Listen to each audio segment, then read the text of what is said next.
আজকে আমার একটু সকাল সকালই ঘুমটা ভেঙে গেছিল, সেই কারণেই বিছনাটা তুলে ঘরটা গুছিয়ে ফেললাম। তারপর ফ্রেশ হয়ে এসে একটা কিছু খেতে হবে, তো আমি এখানে এক প্যাকেট বিস্কুট নিয়ে নিলাম।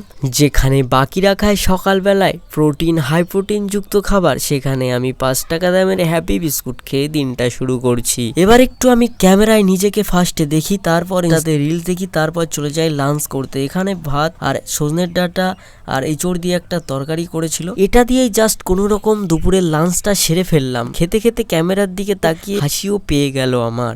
আবার একটু মোবাইল নিয়ে ঘাটাঘাটি করার পর কলা খেতে খেতে চলে গেলাম একটু কাজ করার উদ্দেশ্যে, যে কাজে নেই কোনো সম্মান, অল্প অল্প টাকা, তাই কাজ করি তাড়াতাড়ি, পকেট হবে ভারী, কখন যাব আমি বাড়ি। এই কাজ সম্পর্কে তোমাদের একটু বলি, এই কাজ করতে লাগে একবারে 4-4টে সুতো, আরো কত শত কিছু, কিন্তু আমার চ্যানেলটা সাবস্ক্রাইব করতে কিন্তু কিছুই লাগে না, করেই দেখতে পারো।